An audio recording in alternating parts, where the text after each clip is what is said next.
자, 리플이 지금 굉장히 중요한 기로에 놓여 있습니다. 정말 판단 잘 하셔야 되는 구간이니까 다들 정신 바짝 차리셔야 합니다. 자, 먼저 리플의 공급 구조부터 한번 짚고 넘어가 볼게요. 현재 리플은 약 356억 개의 리플을 에스크로 계정에 묶어두고 있습니다. 이 에스크로라는 건 쉽게 말하면 잠금 장치 같은 거예요. 리플이 마음대로 시장에 풀 수 없게 일정한 규칙을 걸어둔 거죠. 그래서 매달 10억 개씩 정해진 양만 열어서 시장에 공급하는 방식으로 운영되고 있습니다. 그런데 여기서 중요한 게 뭐냐면 이 10억 개가 다 시장에 쏟아지는 건 아니라는 겁니다. 실제로는 보통 7억 개 정도를 다시 에스크로에 재잠금시키고 나머지 일부만 실제 유통으로 흘려보내는 패턴이 반복되고 있어요. 쉽게 말해서 10억 개를 열긴 열지만 실제로 시장에 나오는 건 그보다 훨씬 적은 양이라는 거죠. 이 구조가 왜 중요하냐? 바로 공급 예측 가능성 때문이에요. 만약 이 패턴이 지금처럼 꾸준히 이어진다고 가정해봅시다. 그러면 약 9년 8개월, 대략 2035년쯤에는 에스크로 물량이 전부 소진될 걸로 예상됩니다. 투자자 입장에서는 앞으로 공급이 이렇게 일정하게 관리되겠구나 라는 신뢰를 가질 수 있는 거거든요. 하지만 여기서 변수도 분명히 존재해요. 만약에 리플이 한 달에 푸는 물량을 지금보다 늘린다거나 재잠금 비율을 줄여버린다면 공급 속도는 지금보다 훨씬 빨라질 수 있습니다. 반대로 다시 묶이는 비중이 더 커지면 시장에 풀리는 속도는 더 늦춰지겠죠. 결국 리플의 정책에 따라 이 타임라인은 유동적으로 바뀔 수밖에 없다는 거예요. 이걸 조금 다르게 보면 에스크로라는 장치 덕분에 리플은 공급량을 조절할 수 있는 힘을 가지고 있다고도 할 수 있습니다. 이건 투자자들에게는 양날의 검이에요. 한편으론 과도한 물량이 갑자기 시장에 쏟아져서 가격이 폭락할 걱정을 덜 수 있지만 또 다른 한편으론 리플 재단이 시장 유동성에 어느 정도 영향력을 행사할 수 있다는 의미도 되거든요. 정리해보면 리플의 공급 구조는 앞으로의 가격 흐름과 투자 심리를 결정짓는 핵심 요소라고 볼 수 있습니다. 투자자라면 이 에스크로 해제 패턴을 항상 주시할 필요가 있다는 거죠. 이 와중에 시장에서는 흥미로운 자금 이동, 바로 고래들의 움직임이 포착이 됐습니다. 최근 데이터를 보면 무려 1천만 개 이상의 리플을 들고 있는 초대형 지갑들이 갑자기 매도세를 보이기 시작했는데 이들이 한꺼번에 내놓은 물량이 무려 4억 6천만 개에 달합니다. 규모로만 보면 웬만한 거래소의 하루 거래량을 가볍게 뛰어넘는 수준이라 시장에 미치는 충격도 적지 않았죠. 실제로 이 매도 물량이 쏟아진 직후에 리플 가격은 단기간에 약 6%가량 빠졌고 며칠 사이에는 최대 13% 가까이 밀려나면서 투자자들의 불안 심리를 자극을 했어요. 그런데 여기서 흥미로운 포인트가 하나 있습니다. 큰손들이 물량을 정리하는 와중에 의외로 중간 규모의 지갑들이 움직이기 시작했다는 건데 보통 100만 개에서 1000만 개 정도를 보유한 지갑들이 여기에 해당합니다. 이들은 오히려 반대로 매수세를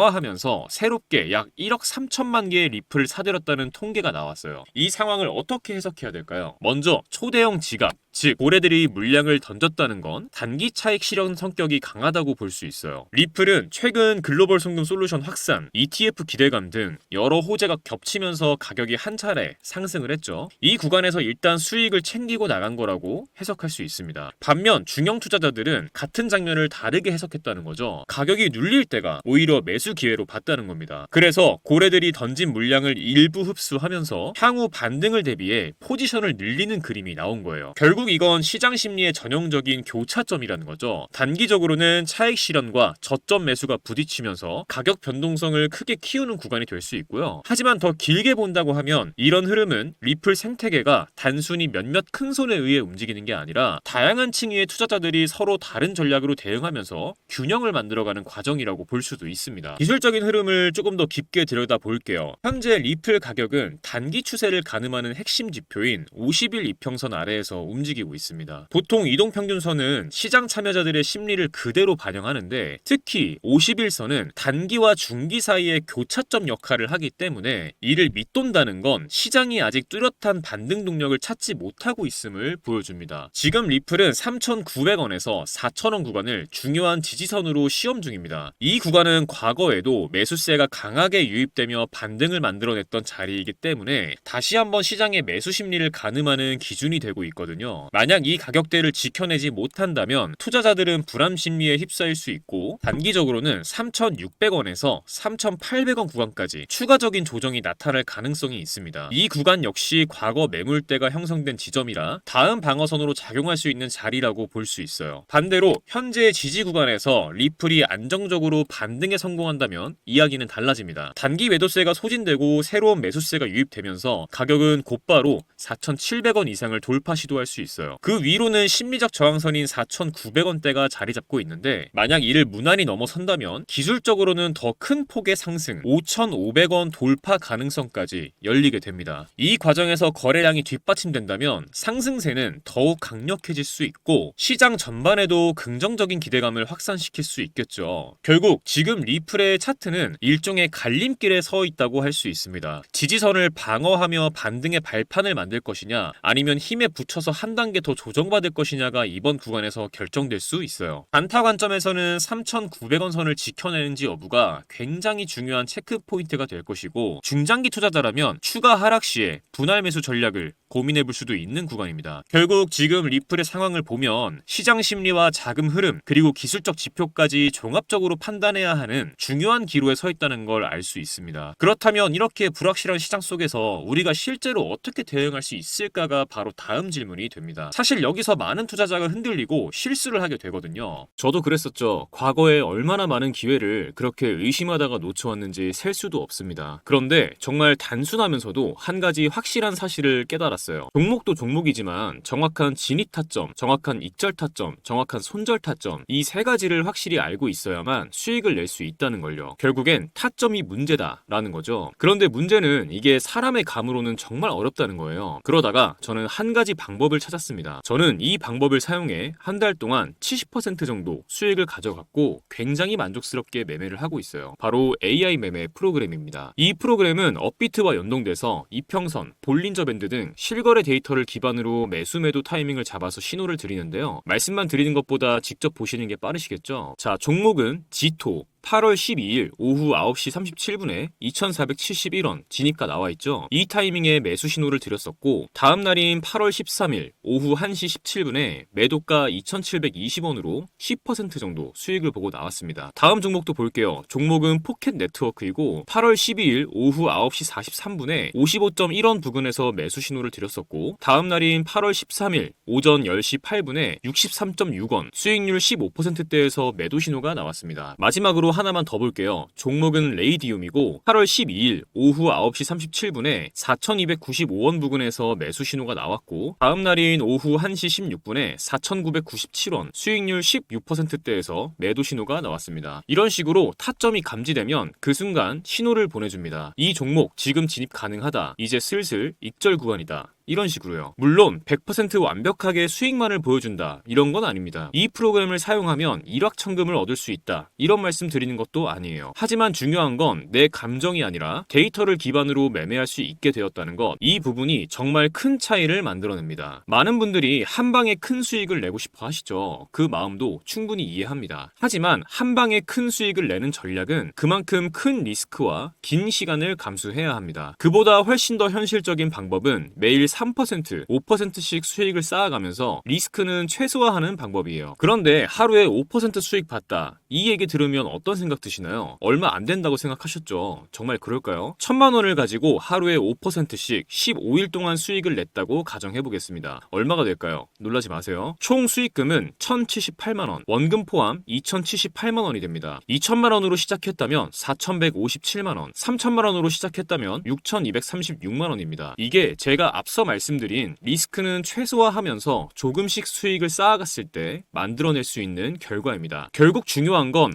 언제 들어가고 언제 나와야 하는지 그 타이밍을 제대로 잡는 것이거든요. 이 AI 프로그램은 그 타이밍을 잡아드리는데 기준을 세워드릴 수 있습니다. 그래서 오늘 이 영상 끝까지 봐주신 우리 구독자분들께 이 AI 프로그램을 공유해드리겠습니다. 지금 영상에서 보시는 이 번호에 문자로 공유라고만 남겨주시면 프로그램 공유해드리고 세팅 방법 알려드릴게요. 여러분께서 더 이상 두려운 매매 말고 확신에 가득 찬 매매를 하셨으면 하는 마음에 공유해드리는 거니까요. 많은 분들께서 활용하셔서 수익 실현하셨으면 좋겠습니다. 세팅하는 게 그리 어렵지도 않습니다. 부담 갖지 마시고 공유라고만 문자 남겨주세요. 여러분의 투자 이제는 두려움이 아니라 확신으로 가득 차길 진심으로 바랍니다. 지금까지 트레이더 벤자민이었습니다. 감사합니다.